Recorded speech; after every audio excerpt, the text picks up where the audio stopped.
Jansangram news, बातमीची सत्यता हीच आमची ओळख।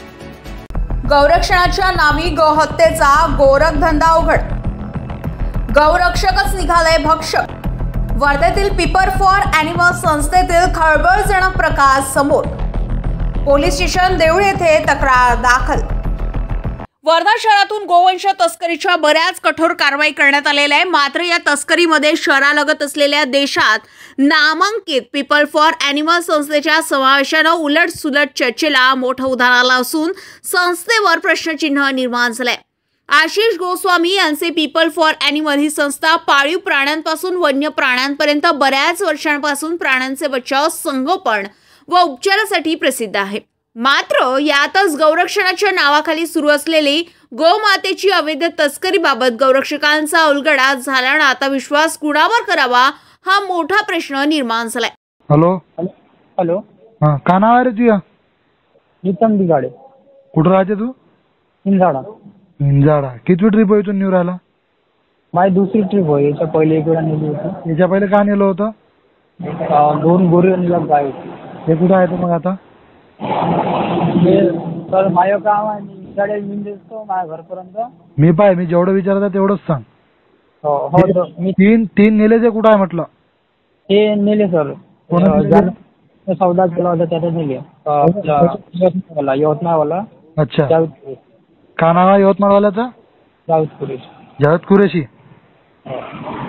ते आपलं इथून कोणा दिले भरून तुले? इथून सर ते तिकडून डायरेक्ट कॉन्टॅक्ट राहायचे त्याचा, तेवढं मला माहित नाही राहत। मला तो गौरक्षणवाला फोन करते, यानं फोन केला मालाचा म्हणून मी डायरेक्ट तिथे जातो। गौरक्षणवाल्याचा मावाशी नंबर आहे, मग त्याच्या कॉन्टॅक्टनं तो मला माल भरून देते। कोणत्या गौरक्षण मधून भरले? पिपरी मेघे वर्धा। पिपरी मेघे वर्धा। भरून द्यायला तोच देतात ते। नाव तर असं सूरज नागोसे। सूरज नागोसे। आणि पिपरी मेघेचं गौरक्षणचं नाव काय? तर ते चिठ्ठीवर सांगतो, चिठ्ठीवर आहे। तू जाते तिथं नाव असेल ना बोर्डावर लिहून? नाही सर, माझी गाडी पकडली नाही पाहिजे म्हणून मला ती चिठ्ठी लिहून देते। अच्छा, गाडी पकडली नाही पाहिजे म्हणून चिठ्ठी लिहून देते।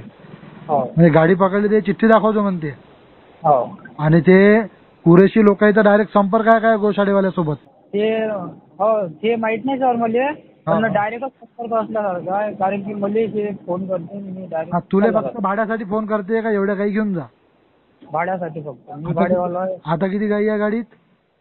आता 2 गाई आणि 1 बैल आहे। 2 गाई आणि 1 बैल आहे ना? आणि ते मालक नाही राहत का गोशाळेचा तिचा? नाही सर, तो पोरगा भरून देते।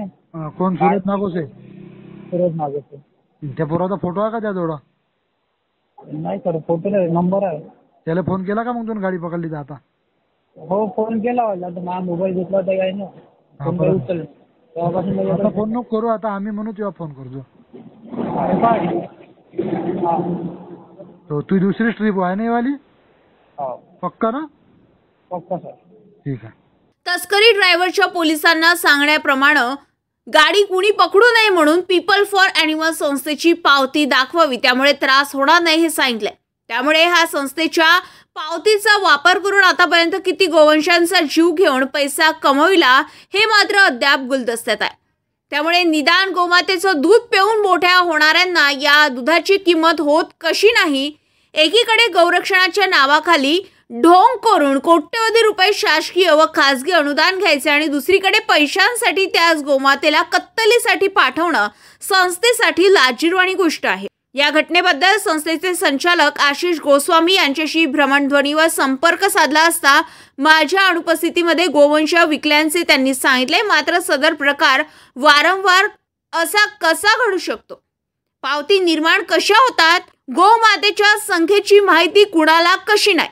यांसारखे अनेक प्रश्न पीपल फॉर ॲनिमल संस्थेच्या कारभारावर उपस्थित होत असून सदर झालेल्या प्रकरणामध्ये पोलिसांच्या भूमिकेसह गोमातेचे रक्षणाऐवजी त्यांच्या जीवाशी खेळ करून पैसा कमविणाऱ्या संस्थांना प्रशासन वेठीस धरून कारवाई करणार का याकडे नागरिकांचं लक्ष लागलंय। पलाश उमाटे, जनसंग्राम न्यूज, वर्धा।